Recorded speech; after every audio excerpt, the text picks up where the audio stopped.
So I ended up splitting the list in half for two reasons. Firstly, because I started recording later on in the afternoon for the first time around, and I was losing light as time went on. And secondly, because I just got over a cold, and my voice almost went out during the first process.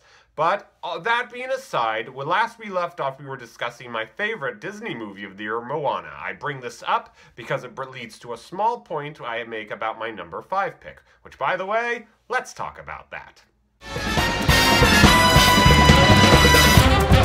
Sticking in the animation department, this next pick I actually debated quite a bit whether I liked it or Moana more. As with most everything on this list, though, it all came down to a personal preference. For as beautifully as I think the Pacific Islands were recreated, there are few cultures, if any in fact, that I love more than that of Japan, which is why I gave a slight edge to Kubo and the Two Strings. I actually saw this movie on my birthday, and looking back at it, I can't think of a cooler present.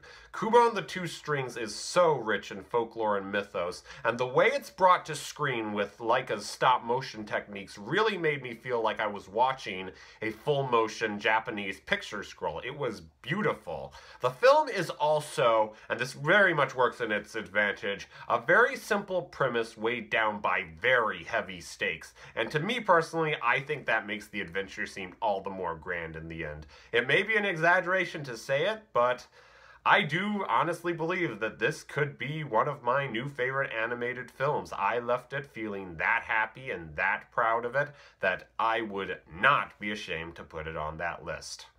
Now, Jeremy Johns, a YouTube critic that I very much admire, said that this was the closest thing we would ever get to a Legend of Zelda movie, and I cannot say I disagree with him in the slightest, because I definitely believe that Navi would lead me all the way through a dungeon to find this in a treasure chest.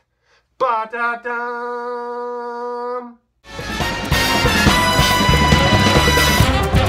Now we're getting into the cream of the crop, the film that left the biggest impressions on me, and one studio that had quite a few bragging rights this year was, of course, Marvel. Yes, Kevin Feige and company knocked it out of the park on more than one occasion in 2016, and one of those instances was perhaps their most ambitious project yet, Captain America: Civil War. The third entry in this superhero trilogy combines several of those that we've already grown to love with one or two really cool newcomers, and the result is a thrilling action adventure. I've said already that I think characters are the most important part of any work of fiction, and this is the perfect example to testify. There are so many here, but each one of them is given their specific time to shine. I particularly like Scarlet Witch among the veterans, but I especially love our newcomers Black Panther and, of course, Spider-Man. What impresses me the most about this movie, though, is the fact that it divides our characters, but it doesn't make any of them bad guys like it so easily could have done. You see where Iron Man and Captain America are coming throughout the course of this story, and you find yourself siding with both of them from time to time. That's a tough thing to do, but it's one more reason that I can't call this movie anything less than super. Now, if you've been keeping tabs on this list thus far, you may have realized that all of my movies had one thing in common, and that's that they took place on Earth. Granted, it alternated between the fantasy and the realistic-esque Earth, but I'm sure you are all waiting for me to venture into that galaxy far, far away. Well, wait no longer, everyone, because now we have Rogue One, a Star Wars story. Yes, I'm pretty sure you were all expecting this to take my top spot, but here it is at number 3, and it's pretty high for I think of some pretty good reasons. The main being that this is the first Star Wars movie to make you feel the actual weight of the war. I'm not saying it was absent from the previous installments, but I always felt like it took a background to the mystical fantasy and the Jedi stuff. Well, here it is in the foreground, and it leads to a very unique, very cool Star Wars experience. Now, it's not a perfect movie by any means. The first act is a little bit choppy, cutting back and forth between locations frequently and making it a bit hard to gravitate towards some of the characters, but I was rooting for all of them all the way through. There's a lot of great fan service. Gareth Edwards, the director, gives a great size and scale to the project, as I thought he would.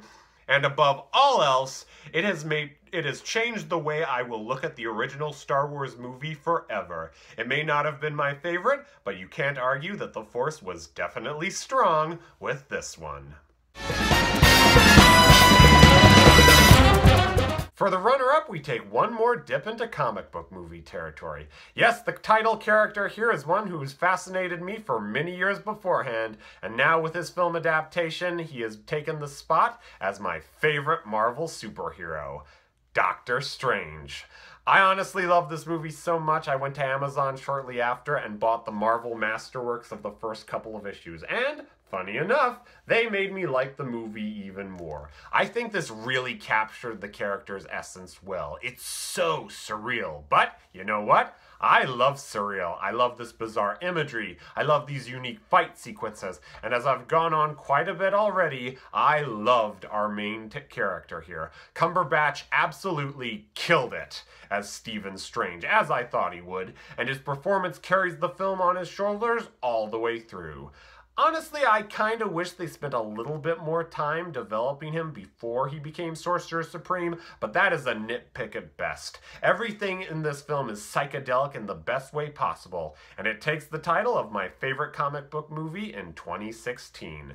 It would have been my favorite movie, period, in 2016, had not for one other blockbuster popping up onto my radar at the very last minute.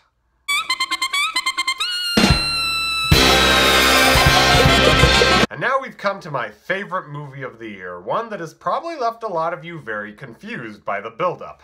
I'm sure what you're all probably asking yourself right now. What could I have possibly put in front of the Studio Ghibli film, both Disney animated films, the Pixar film, Star Trek, the Harry Potter spin-off, every comic book movie, and even the Star Wars movie? Well, it's a film I'm guessing a lot of you haven't even heard of, but those who have already felt its impact. It's a movie that is decimating records in its home country of Japan and has already been hailed an anime masterpiece. For myself, I think this title is an understatement in regards to Kimi no Na wa, also known as Your Name. Yeah, I've gone crazy about these past entries on this list, but this is going to take it to a whole new level, seeing as... Honestly, there is so much to talk about here, I don't even know where the best place to start would be. But I know where I'm going to start, and that's the animation. This has to be the most beautiful hand-drawn animated film I have ever seen. The director, Makoto Shinkai, who did 5 centimeters per second and Garden of Words before this, has outdone even himself. The colors, the shadows, the textures, the line work, it's all perfect here. The leads are also great. They feel like real teens interacting with their problems in realistic yet engaging ways. I laughed with them, I cried with them, I cheered with them. I wanted them to get through every single thing the story threw at them. And speaking of the story, let's talk about it, because it and the pacing balance each other out perfectly here. There was a moment in this where it kind of changed tones right around the halfway point, maybe a little bit before, and I said to myself when I first watched it, oh, why are they doing that? I really liked where it was going. It was handled really well. I kind of wish they stuck to it. Well, in a matter of 10 minutes, maybe even less, not only did I like the new direction the film went, I loved the way it transitioned. It was woven beautifully. And then we come to the ending. Oh man, this is what I wanted to talk about the most. This ending, in my opinion, is one of the best endings I have ever seen for a movie. It sews up everything perfectly. It ties in a lot of things you both want, but you kind of are saying to yourself, that would probably happen, and it's satisfying in all of the best ways, and I wanted to watch it again as soon as it was over. Honestly, there's a lot more stuff I'd love to talk to you guys about, but that would go into spoiler territory, and I think it would be a disservice to both the film and to you if I did that, so I will sum it up like this.